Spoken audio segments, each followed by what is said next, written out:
والإسلام ديني ومحمدا رسول الله ويقيني. Secara lahiriah tidak ada kelihatan apa-apa istimewanya bangsa Melayu. Bangsa Melayu ni kekuatan ekonomi tak ada, kekuatan senjata tak ada. Apa yang nak dibanggakan pada bangsa Melayu secara lahiriahnya? Tidak ada. Tetapi di sisi Allah Subhanahu Wa Taala, tak kira bangsa, apa yang menyebabkan satu bangsa itu, seseorang itu, individu itu, kelompok itu mendapat restu, mendapat redha Allah Subhanahu Wa Taala, dinaikkan darjatnya, makamnya, kedudukannya, iaitu takwa. Sebab itu Allah menyatakan dalam Al-Quran, inna akramakum indallahi atqakum. Orang yang paling mulia di sisi kamu ialah orang yang paling bertakwa, paling takut dengan Allah. Paling takut dengan Allah makna paling takut untuk buat dosa lah. Jadi secara lahiriah tadi tak ada apa-apa istimewanya bangsa Melayu. Ketinggian ilmu pun nak dibandingkan bangsa-bangsa lain di Eropah dengan Amerika, kita kalah pada lahiriahnya. Taraf hidup bangsa Melayu pun rendah lagi. Ekonomi pun sedang dalam proses membangun. Ini kan pula di era sekarang ni, akhir-akhir ni nampaknya ekonomi kita semakin lama semakin dikatakan agak gawat. Mungkin setengah berpendapat ia dah sampai kepada kronik dah. Di sudut ketenteraan, bangsa Melayu tak pernah muncul sebagai kuasa tentera yang unggul. Dalam Al-Quran Allah menyebutkan watilkal ayyam nudawiluha bainan nas. Allah Subhanahu Wa Taala pergilirkan bangsa-bangsa akan menguasai dunia ini. Dan banyak pendapat sekarang ini menyatakan bangsa Melayu akan menjadi empire dunia. Tadi saya dah bagi tahu, kalau kita menurut ukuran akal kita, bahawa kita tidak ada kekuatan ekonomi, kekuatan tentera. Jadi macam mana kita nak menguasai bangsa-bangsa lain, negara-negara lain, menguasai dunia? Pada adatnya, lahiriahnya tak boleh. Tetapi itu bukan ukurannya. Yang nak bagi menang, yang nak jayakan, yang nak memuliakan satu bangsa itu adalah Allah, menurut ukuran Tuhan, iaitu takwa. Ditinjau dari segi rupa bentuk orang Melayu ni sederhana, yang kecil. Jadi bangsa Melayu tak dapat menandingi bangsa lain. Di sudut apa pun, sukan pun kita tak berapa hebat. Jadi di mana modal bangsa Melayu untuk muncul sebagai kuasa besar? Di mana? Di abad yang ke-21 ni. 2020 bermakna abad yang ke-21. Sesungguhnya kemuliaan dan kegagahan suatu bangsa itu terletak pada 3 kekuatan, iaitu fizikal, akal fikiran dan jiwa. Kemudian daripada itu, bila mana Nabi SAW menyatakan bahawa Islam itu akan bangkit daripada sebelah timur, bermakna hero, penyelamat, makna orang yang menjadi yang ada peranan, tanggungjawab yang besar, yang ada kredibiliti, yang ada karisma, yang ada wibawa untuk memimpin itu datangnya daripada timur. Dan timur ni Asia Tenggara, khususnya Indonesia dan Malaysia. Kalau di Malaysia ni bangsa Melayu lah. Jadi di mana bangsa Melayu ini mulianya? Saya dah sebut tadi, bangsa Melayu ke bangsa lain ke, dia mulia yang sebenar-benar mulia kerana takwanya. Jadi kita perlu ingat, di Asia Tenggara ni ada ramai di kalangan kita, khususnya sultan-sultan, raja-raja berketurunan Nabi, Ahlul Bait. Ahlul Bait ni keturunan Rasulullah. Jadi ini perkara yang sangat-sangat besar. Tidak Allah takdirkan sesuatu itu dengan sia-sia, melainkan semuanya ada hikmah berlaku. Jadi ditinjau dari segi syiar Islam, penghayatan dari sudut amalannya, maka Malaysia ini mengatasi negara-negara lain. Kalau pergi Mekah pun orang dapat tahu Malaysia ni negara yang bagus, akhlaknya bagus, pada lahiriahnya, pada umumnya berbanding dengan bangsa-bangsa lain, negara-negara lain. Sayyidina Umar radhiyallahu anhu pernah berkata, mulianya Umar bukan kerana Arab tetapi kerana Islam. Dan Nabi pernah menyatakan bahawa di akhir zaman bangsa Arab ni akan musnah, bangsa Arab ni akan rosak. Bila bangsa Arab ni akan rosak punah, bermakna bangsa lainlah yang akan menerajui dunia ini. Jadi bangsa Arab ni sudah mencapai tahap kegemilangannya. Masa bila? Suatu ketika dulu 1400 tahun yang lalu, di mana bangsa-bangsa Arab ni bergaduh di antara satu sama lain, sampai berkurun-kurun, sampai ratusan tahun, akhirnya sampai kepada kemuncak jahiliyah. Akhirnya Allah Subhanahu wa taala mengutuskan Nabi Muhammad SAW, iaitu bangsa Arab. Bangsa Arab juga untuk menyelamatkan orang Arab. Maka di akhir zaman, kalau khasnya negara kita Malaysia yang tercinta ini, mencintai negara, mencintai Malaysia ini sebagai daripada iman. Kata Nabi SAW, hubbul watan nisful iman. Mencintai negara itu sebahagian daripada iman. Jadi yang Melayu ni kata, negara Malaysia, negara bertuah ni, yang bangsa Melayu yang sultan-sultannya mempunyai kuasa lagi, masih mempunyai kuasa, yang mana kuasa ini merupakan kuasa yang terakhir lah dalam negara, benteng kepada negara kita ni sultan lah. Dan kita dapati mereka ni banyak daripada Ahlul Bait. Maka ini satu perkara yang besar dan tidak sia-sia. Jadi apa yang saya nak tekankan di sini bahawa, sebagai contohnya, sejarah membuktikan bahawa bangsa Arab yang terkenal tidak bertamadun, tak boleh baca, buta huruf, sehingga digelar Arab Jahiliyah, dapat membina empire Islam dalam masa yang tidak sampai 50 tahun. Dapat menjadi satu empire contoh. Daripada tangan siapa? Di tangan sahabat-sahabat, iaitu yang menjadi pengikut Nabi SAW kerana sebab takwa mereka. Di sini saya akan bacakan satu hadis yang nak kaitkan dengan timur, nak kaitkan dengan bangsa Melayu. Mudah-mudahan selepas ini kita akan berusaha menjadi orang yang bertakwa, supaya kita termasuk salah satu daripada mereka-mereka ini yang ada saham, untuk membangunkan Islam di akhir zaman. An Ibnu Mas'ud radhiyallahu anhu qala, bainama nahnu inda Rasulillah sallallahu alaihi wasallam is aqbala fityatun min Bani Hashim, falamma ra'ahum an-nabi sallallahu alaihi wasallam ighraw raqat aynahu wa taghayyara lawnuhu, faqultu ma nazal nara fi wajhika shay'an nakrahu, faqala inna ahlal baiti akhtara Allah lana al-akhirah 'ala ad-dunya wa inna ahlal baiti sayulqawna ba'di bala'an wa tashridan wa tatridan hatta ya'ti qaumun min kibalil masyriq ma'hum rayatu sud fayas'aluna al-haq fala yu'tana fayuqatiluna fayunsarun fayu'tawna masalu fala yakbalunahu hatta yadfa'uha ila rajulin min ahli al-bait fayamla'uha qistan kama mala'uha jawran faman adraka zalika minkum falyatihim walau habban ala salji fa innahu al-mahdi. Daripada Abdullah bin Mas'ud radhiyallahu anhu, dia berkata, ketika kami berada di sisi Rasulullah sallallahu alaihi wasallam, tiba-tiba datang sekelompok anak-anak muda dari kalangan Bani Hashim, keturunan Rasulullah lah ni. Apabila terlihat akan mereka, maka kedua mata Rasulullah berlinang air mata. Nabi melihat kelompok orang muda ni, Nabi menangis. Aku pun bertanya, mengapa kami melihat pada wajah engkau sesuatu yang tidak kami suka? Yang ni sahabat ni melihat wajah Nabi ni bila dia menangis. Jadi sahabat tak suka. Sahabat suka Nabi ni happy lah, happy go lucky. Tiba-tiba Nabi ni menangis. Jadi mereka rasa gelisah, rasa tak senang. Maka Nabi SAW menjawab, kami Ahlul Bait telah Allah pilih untuk kami akhirat lebih daripada dunia. Kaum kerabatku akan menerima bencana dan penyingkiran sepeninggalanku kelak sampai datangnya suatu kaum dari sebelah timur yang membawa bersama mereka panji-panji warna hitam. Jadi keturunan Nabi ni ada di Asia Tenggara, daripada Arab lah. Jadi keturunan Nabi, Ahlul Bait keluarga Nabi ni, mereka ni dipenjara oleh musuh-musuh Islam. Jadi mereka ni dihalau, bahkan sebagian mereka dapat dibunuh, yang sempat lari, sampailah mereka ni ke Asia Tenggara. Di Asia Tenggara ni ada panji-panji hitam, suatu bangsa keturunan Arab juga. Sebab sebelum zaman Nabi Ibrahim pun dah datang kepada Asia Tenggara ni isteri Nabi Ibrahim, contohnya keturah tu, yang akhirnya melahirkan zuriat Bani Bani Jawi, Bani orang-orang Jawa ni, dan campur dengan Melayu lah. Di mana ciri-ciri mereka ni, panji-panji hitam, mereka meminta kebaikan tapi tidak diberikannya.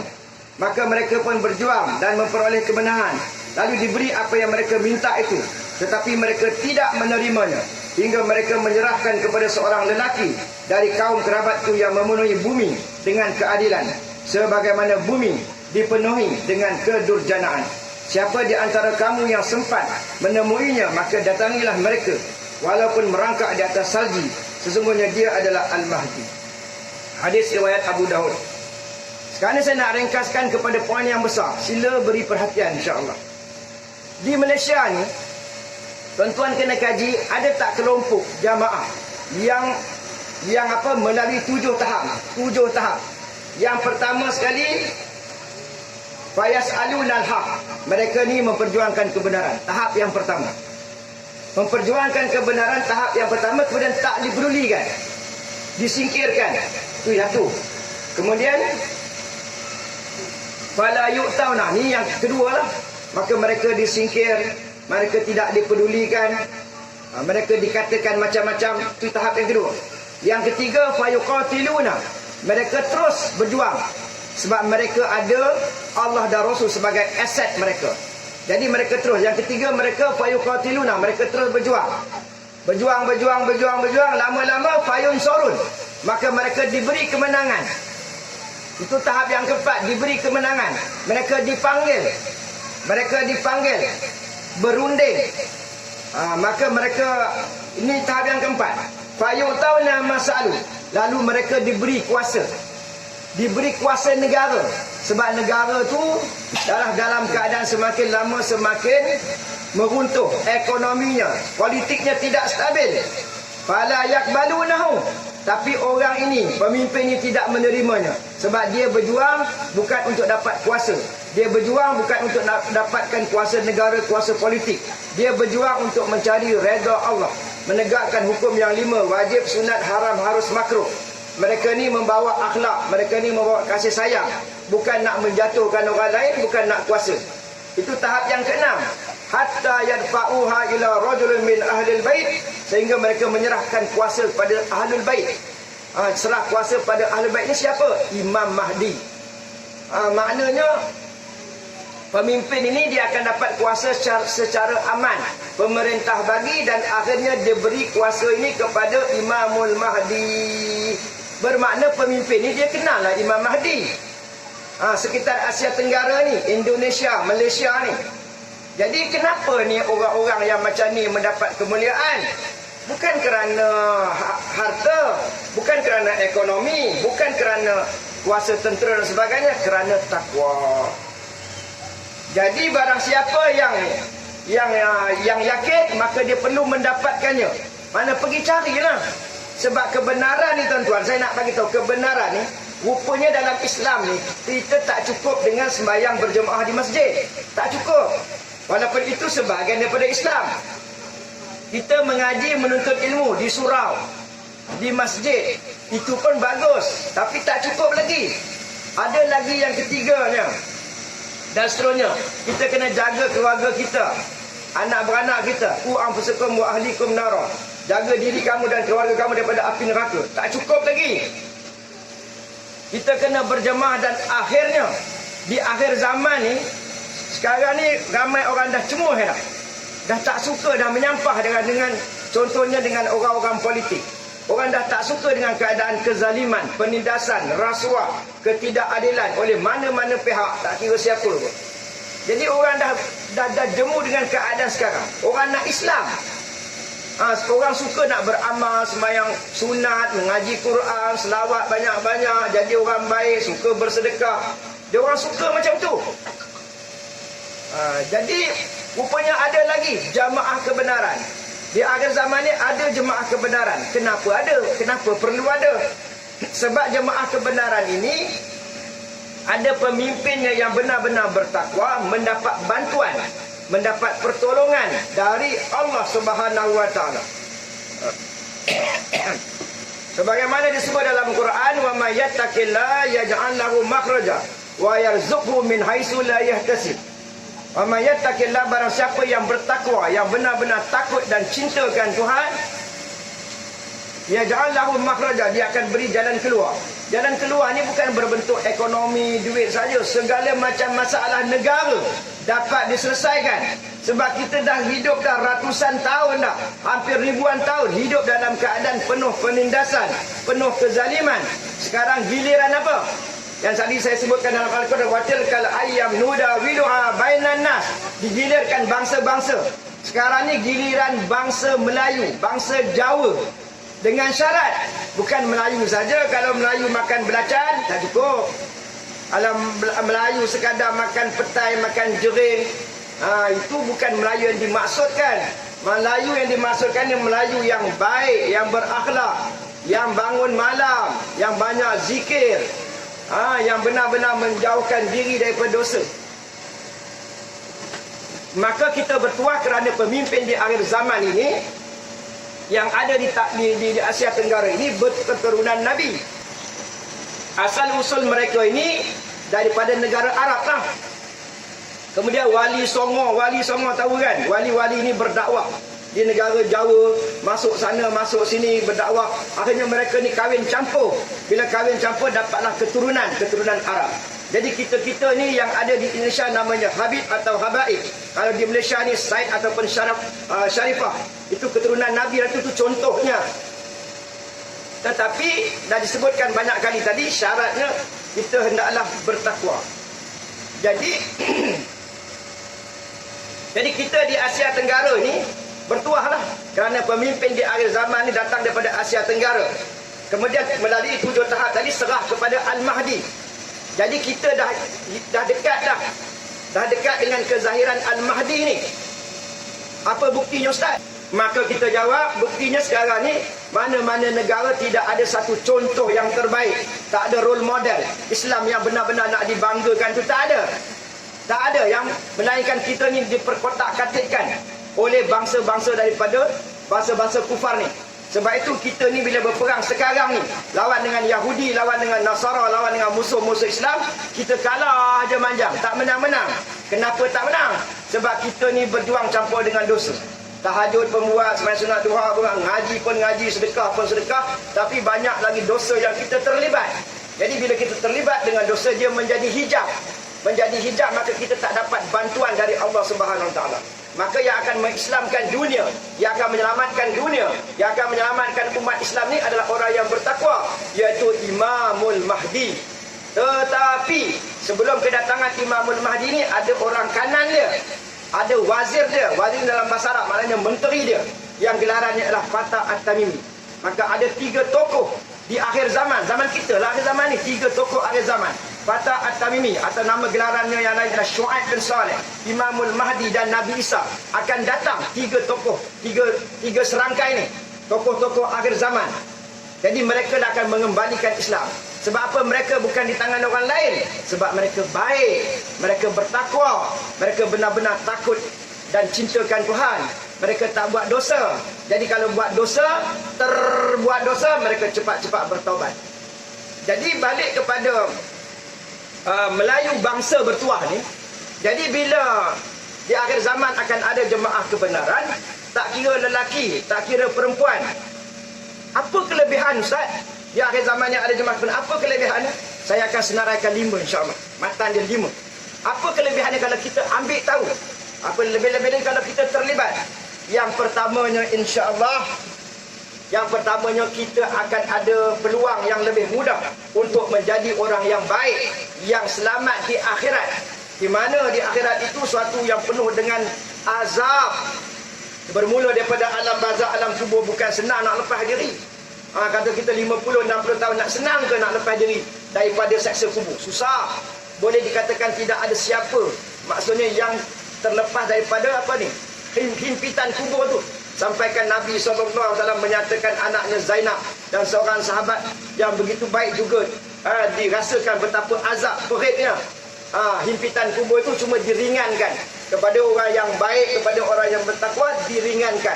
Sedikit sangatlah kalau ada iaitu yang mendapatkan pengecualian yang tertentu daripada azab. Apalagi di padang mahsyar, duduk di sana 1000 tahun dunia. Duduk di padang mahsyar tu bukan sekejap. Ada setengah berpendapat 50,000 tahun. Setengah tu ayat Quran, duduk tu ayat Quran tu. Yang kata 1 hari sana 1000 tahun sini. Lepas tu kita tanya, sana ada makan minum tak?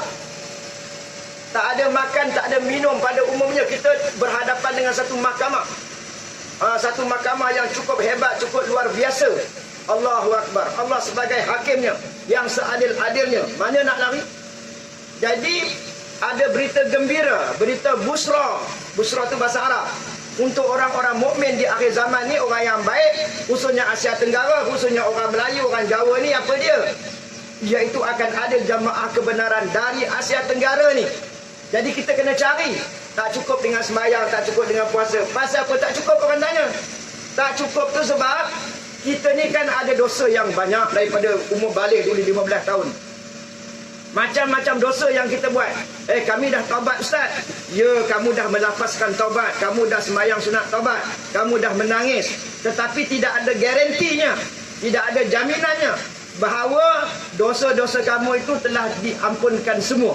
Tidak ada garantinya. Yang ada tu hanyalah moga-moga diampunkan. Harap-harap diampunkan. InsyaAllah diampunkan. Tapi jaminan kata mesti diampunkan tak ada. Maka melainkan kita ni telah benar-benar taubat nasuha dan Allah menerimanya. Ada jaminan. Selagi tidak ada jaminan, maknanya selagi itulah kita kena rasakan diri kita ni orang yang masih lagi berdosa. Pasal apa kita kena rasa diri kita masih lagi berdosa? Walaupun dah semayang sunat taubat, walaupun dah beristighfar, kerana tak ada jaminan. Okey, kita dah istighfar dulu, dah mengaji Quran. Apa jaminan yang taubat terima? Ada jaminan tak?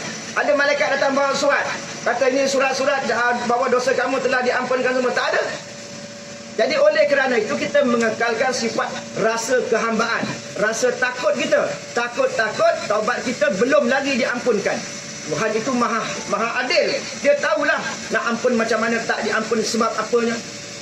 Jadi di akhir zaman datangnya jemaah kebenaran. Kalau kita panjang umur, mintalah panjang umur. Walaupun semua itu telah ditetapkan, rezeki kita, umur kita, semuanya telah ditulis, telah ditetapkan di Lauh Mahfuz. Tapi di Lauh Mahfuz itu boleh berubah sebab dia benda baharu. Yamhullahu ma yasha. Allah boleh padam apa yang dikehendaki. Sebab itu Lauh Mahfuz itu benda yang baru. Yang tak boleh padam apa dia? Yang tak boleh padam apa-apa sahaja yang dalam pengetahuan Allah. Itu tak boleh padam. Di Lauh Mahfuz masih lagi boleh padam. Padam macam mana Ustaz? Caranya ialah dengan nak panjang umur ni, dengan banyakkan bersedekah, banyakkan silaturahim, buat baik pada mak ayah, banyak sedekah dan bagi pahala pada mak ayah, insya-Allah panjang umur. Panjang umur ni. Berkasih sayang dan banyakkan sedekah ni panjang umur, tolak bala. Jadi kalau kita panjang umur dapat bertemu dengan jemaah kebenaran ini, dosa-dosa kita ni satu dipermudahkan untuk jadi orang baik. Yang keduanya, dosa-dosa kita akan diampunkan oleh Allah. Sebab berkat. Apa makna berkat? Berkat tu makna kebaikan yang banyak. Kebaikan yang banyak pada seseorang. Lebih-lebih lagi pada Nabi SAW. Lebih-lebih lagi pada para wali. Lebih-lebih lagi pada ulama' yang bertakwa. Ulama' yang benar-benar beramal dengan ilmunya. Ada barakah. Bila ada barakah yang banyak ni, menjadi sebab untuk kita ini mudah diproses untuk bertaubat, jadi baik. Jadi rumusannya adalah, jadi bila kita dapat bertemu dengan jemaah kebenaran, pemimpin yang baik ni, kita akan ada peluang. Apa dia tuan-tuan? Ini yang besarnya. Untuk masuk ke syurga bi ghairi hisab. Masuk syurga bi ghairi hisab. Macam mana Ustaz? Dosa banyak. Dosa saya ni banyak. Dulu minum marak, dulu berzina, dulu mencuri, dulu merompak, dulu tak semayang, dulu tak puasa, dulu tak tahu Islam, dulu jahil. Ya, Allah Subhanahu wa taala Maha Pengasih, Maha Penyayang. Dia akan ampunkan semua dosa. Ya ke? Ya. Dosa sepenuh langit, sepenuh bumi, asalkan kau hidup lagi, kau minta betul-betul, maka dengan rahmat dan kasih sayang Tuhan, dia boleh ampunkan semua dosa. Sehingga kita boleh masuk ke syurga bi ghairi hisab. Macam Sayyidina Abu Bakar, Sayyidina Umar. Sayyidina Umar pernah bunuh siapa? Dia pernah ada niat nak bunuh Nabi. Sayyidina Umar tu sebelum Islam ada niat nak bunuh Nabi. Dia tampar anak dia, adik dia berdarah. Dia baca Quran. Dia tanam anak dia perempuan dia, hidup-hidup, mati anak dia. Tapi dia mati, Sayyidina Umar meninggal dunia setelah masuk Islam, terus masuk ke syurga tuan-tuan. Tak ada masuk api neraka. Apakah dosa kita lebih dahsyat lagi daripada Sayyidina Umar? Katalah lebih dahsyat sekalipun. Maka percayalah dan yakinlah, wajib kita berbaik sangka bahawa Allah Subhanahu wa taala boleh ampunkan semua dosa kita. Itulah kelebihannya apa? Kelebihan kita bertemu dengan pemimpin kebenaran. Jadi dia bukan cerita yang sia-sia. Syaratnya mulai sekarang kita baiki diri. Apa lagi kelebihan dia Ustaz? Kelebihannya kita boleh memberi syafaat.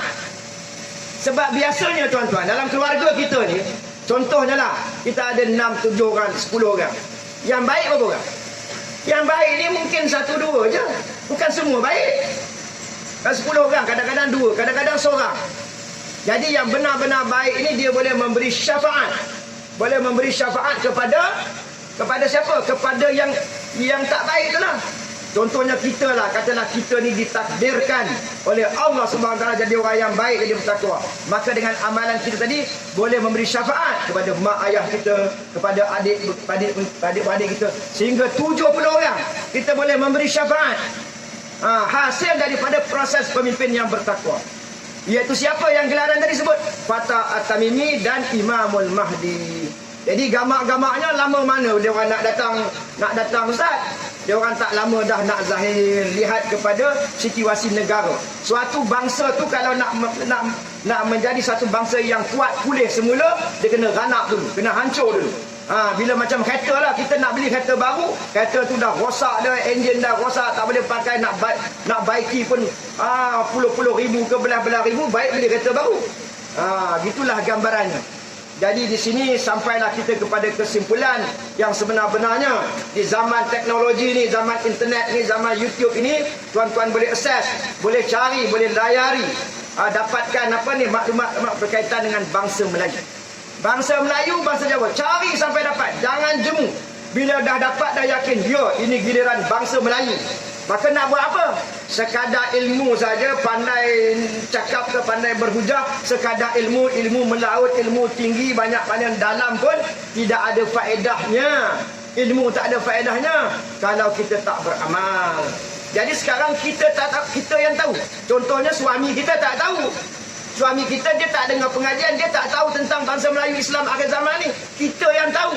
Kita beramal, doakan bagi pihak mak ayah kita, adik-beradik kita, isteri kita, anak-anak kita. Walaupun anak kita ni dah kahwin, kita dah ada menantu, dia orang datang balik sekali-kali nasihat mereka. Ini abah nak panggil kamu semua ni, dengar lepas sembahyang maghrib jemaah di rumah ke, ataupun bila-bila lepas isya balik datang. Ni apa nak bagi tahu kamu, kita ni sekarang di dunia ni nampaknya makin lama makin teruk. Kita ni cuba cek tanya diri kita ni. Elok benar ke perangai kita, sembahyang kita ni bagus benar kan?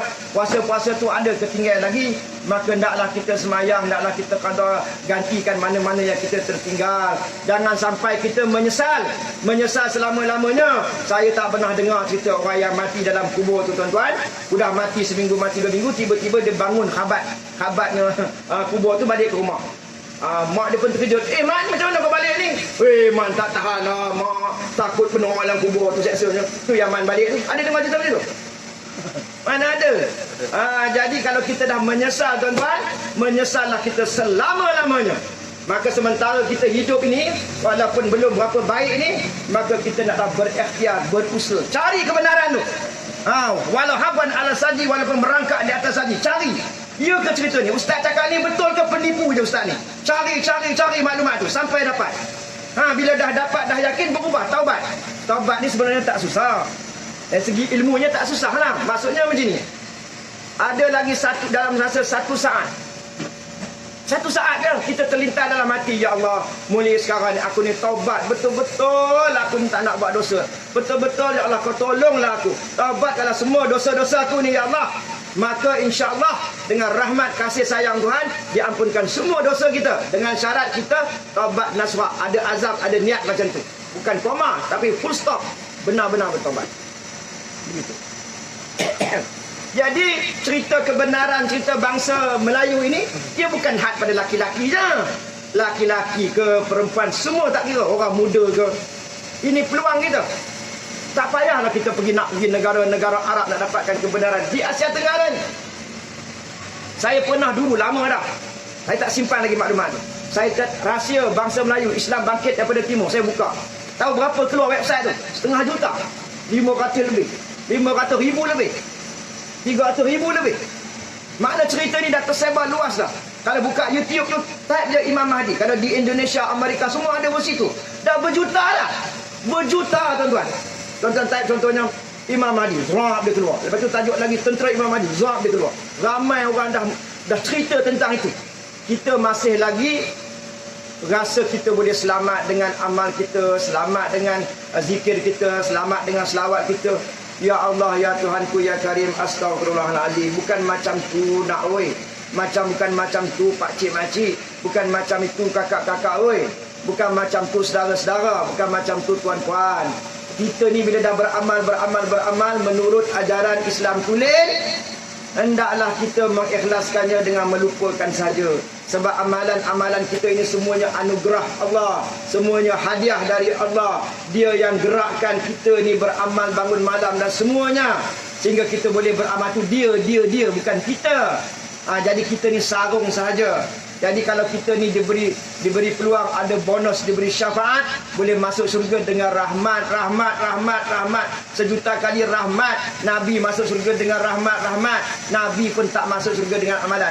Nabi yang berjumlah 124,000 orang masuk ke surga. Semua nabi-nabi tersebut 124,000 orang masuk ke surga dengan apa? Dengan rahmat juga, bukan dengan amalan. Sebab amalan semuanya dari dia berlaku. Wa ma tasyauna illa ayyashallah. Tidak ada kamu kehendak, mereka semuanya kehendak Allah. Dia yang menggerakkan semua. Jadi jadilah kita orang yang merendah diri, orang yang bertaubat nak buat baik. Dan akhir sekali sebagai kesimpulannya, saya bagi 3 kesimpulan, 3 poin besar lah. Bila dah dengar bangsa Melayu ni akan jadi empire, ini orang Arab sini bagi tahu. Mana dia orang Indonesia, mana dia orang Malaysia yang boleh membebaskan Masjid Al-Aqsa. Kalau kita tak pandai, kita kata, orang Melayu, orang Indon, apa ada pada orang Indon ni, apa ada orang ni bergaduh sakan orang Melayu pun sama 2 kali 5. Yang baik, bukan yang jahat, bukan yang berdosa, yang baik. Takkan tak ada orang Melayu yang baik, takkan tak ada orang Indon yang baik, yang benar-benar bertakwa lah, yang layak untuk menerajui pimpinan dunia ni. Jadi 3 kesimpulan. Yang pertama, jangan sombong atau berlagak. Kot mana pun, berlagak harta, berlagak wajah, berlagak rumah, berlagak anak, berlagak ni sombong lah. Jangan ada sifat sombong. Sebab sifat sombong tu penyakit iblis. Kalau orang tanya iblis ni dengan kita, tentulah jauh dengan langit bumi, ustaz. Tak ada jauh lah. Iblis sombong, kita pun sombong. Dah dekat dengan iblis lah. Iblis dia rasa dia lagi bagus daripada orang lain, lebih baik daripada Nabi Adam. Sombong. Kita pun ada sombong. Jangan menghina orang miskin, jangan menghina orang minta sedekah, jangan menghina orang-orang yang bawah daripada kita ni. Nabi orang berkudih pun dia layan orang berkudih tu. Janganlah kot mana pun kita kena buang sombong. Sombong harta kita dah buang, sombong lain lagi pula, cari lagi apa yang sombong. Sampai kita benar-benar merendah diri. Jumpa budak-budak, kita beri salam. Assalamualaikum anak-anak. Waalaikumsalam. Tak tunggu dia. Mana budak-budak ni jumpa orang tua pun tak salam. Kita nak orang kecil hormat pada kita. Itu jangan, bukan dengan kata-kata. Dia orang nak bagi salam, dia orang bagi salam. Tak payah kita nak paksa dia orang. Itu namanya merendah diri, sifat tawaduk. Jadi nombor 1, saya bagi 3 je. Buang sombong. Yang kedua, banyakkan sedekah. Sehingga yang saya dapat ilmu yang terbaru ni apa dia? Sebab yang banyak menyelamatkan kita, sama ada di alam barzah, sama ada di Allahumma salli ala Muhammad, sama ada di padang mahsyar nanti, ialah sedekah. Sehingga kan disebut, sedekahlah kamu sehingga kamu kaya. Selagi kamu tak kaya, sedekahlah. Rupanya kunci kekayaan itu ada sedekah. Mana buktinya, ustaz? Contohnya Abdurrahman bin Auf. Abdurrahman bin Auf itu sahabat Nabi yang paling kaya, sehingga dikatakan dialah sahabat yang paling akhir masuk ke dalam surga dan keadaan merangkak. Bila dia dengar bahawa dia sahabat yang paling akhir merangkak masuk ke surga, maka dengan itu dia melabur semua, dia keluar, dia sedekah semua. Lepas tu dia tetap kaya juga, ada je rezeki. Jadi sebagai motivasi pada saya dan pada tuan-tuan, saya pernah cuba jugalah. Cuba betul. Kita sedekah 10, Allah bagi 500. Sedekah 50, dia bagi kali dengan 10, dapat 5,000 dan sebagainya. Kalau kita yakin betul, jadi sedekah bukan mesti senang. Walau susah pun sedekah juga.